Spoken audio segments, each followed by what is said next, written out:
Part of the reason I had wanted to become a movie director is at one time I wanted to be an actor, and I loved to act, and I wasn't very good at it, and I decided to concentrate on writing and directing. Kevin, you're going to come back and high-five her, right? But I love actors. I'm amazed by them. To me, they're like athletes who I also admire enormously, who can simply do something that I cannot do, and it mystifies me. And part of what I wanted to do with The Big Chill was to create an ensemble where I could hire many more actors, work with many more actors, and have all the air and excitement that comes with having a bunch of great people. It's the same as having an all-star team in basketball or baseball where you say, who's the best person in this position, who's the best person? And when the final decisions were made, it came purely on instinct and the balancing of the ensemble. And I think I could have put together 5 or 6 different ensembles that would have been equally good. I think it was damn straight of Alex not to cook up some neat, phony Reader's Digest condensation of his screwed-up life for our entertainment. I am so sick of people selling their psyches for a little attention. He was classier than that.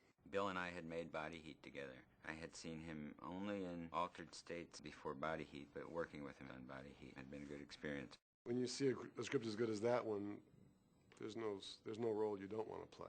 When Larry and I were working on Body Heat, he was thinking about another film at that time, and we sometimes chatted about that idea. And it wasn't so much we were talking about Big Chill, because Big Chill wasn't written yet, but we were talking about an idea. A number of ideas which embodied our beliefs. And I think out of those conversations, I like to think it helped him develop that wonderful script. Well, I have to fly out to Dallas tonight. I'm interviewing a 14-year-old blind baton twirler. Jeff Goldblum I had almost used in Body Heat, in the part that Ted Danson played. I had always been fascinated by him and thought he would be fabulous as Michael. I think I've just been too slow to realize that people our own age, with histories just like ours, having gone through all that same stuff, could be dishonest, unprincipled, backstabbing sleazeballs. I had admired Tom Berenger in Young Butch and Sundance, in which he played a young Paul Newman, and it was extraordinarily good. And I thought he was very charismatic, and I thought he would be very funny as Sam, the TV star. They're either married or gay. And if they're not gay, they've just broken up with the most wonderful woman in the world, or they've just broken up with a bitch who looks exactly like me. Mary Kay Place I had seen on TV. She'd been on a very funny TV series, and I had always admired her and liked her country style and down-home qualities. I found him. Oh, God, it must have been awful. It was a real mess. So what are you going to do now? Oh, we cleaned it up. I was meeting these beautiful young girls who were a little younger than the rest of the group and had to play this other kind of character in the group. And when I met Meg, I was just delighted by her. She was so ethereal and funny and smart and beautiful. I thought she was perfect for it. I know that Richard will always be faithful to me. That's nice. A little trust. Fear of herpes. JoBeth Williams, she'd been in Poltergeist.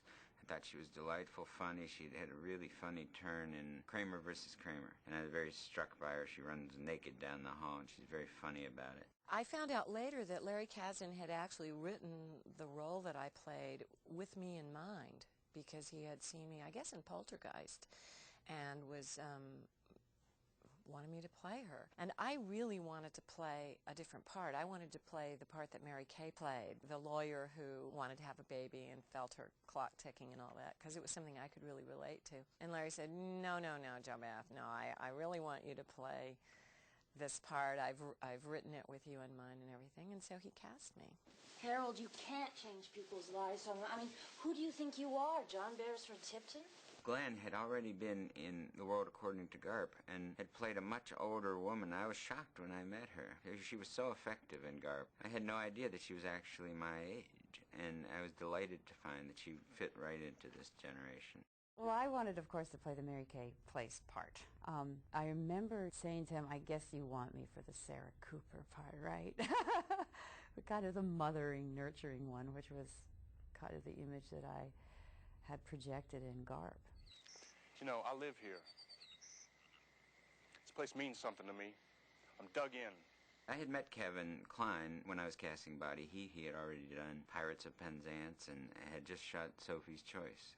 I met Larry on Body Heat, and I just liked him right away. I felt very comfortable with him, and he seemed like this guy, you know, not like a director per se, not like, there was nothing showbiz about him. And then this happened again on The Big Chill.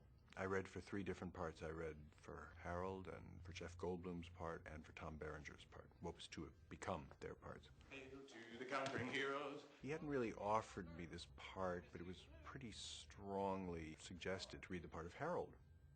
And I kept saying, but you know, the part of the actor or the journalist, those are funnier. These guys are more wittily flawed, neurotic characters. And Harold seems kind of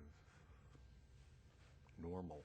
I think Glenn and I were the only ones who complained regularly to Larry. Glenn and I both felt like we're the mommy and daddy. We're Ozzie and Harriet. We're just so homey and healthy and normal. But Larry kept saying, no, you're the glue. You're the glue. Everybody wanted to be in this movie, and that was what was exciting. The actors responded to it as being their story. They had all had one version or another of this kind of life. They had been through the same period the same way I had, and they wanted to be part of a movie that talked about it. I've done a lot of movies since The Big Chill, and I have never done a film where we had as much rehearsal time as we had on that film. One of the reasons was that the studio didn't want to pay for a longer shooting period because of the crew and everything, but they were willing to pay for a pretty lengthy rehearsal. I think it was 2.5, maybe 3 weeks. It's unheard of on a movie. We rehearsed for 2 weeks in Burbank in a blank room, the way you often do in a rehearsal studio. And then 2 weeks we spent in the location in Buford and partially in Atlanta, where we shot the flashback that wound up not being in the movie. We were in a think tank at it was Columbia Studios. They had no windows in it. We were in there all day long, just doing things. And by the end of the day, you were ready to get out of there.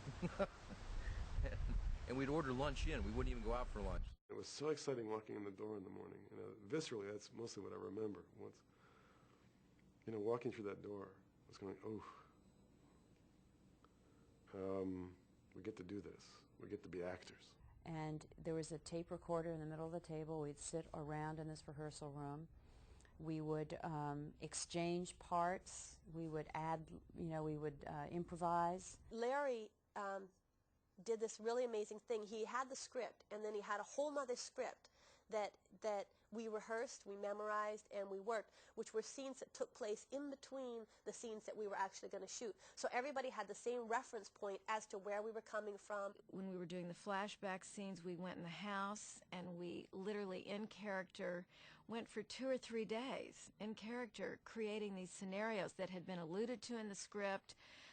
Maybe there were hints or clues in the scripts about certain backstory. And for us, I think it forged a language, you know, a communal language in our group. I mean, some of us had already known each other. A lot of us came from the stage.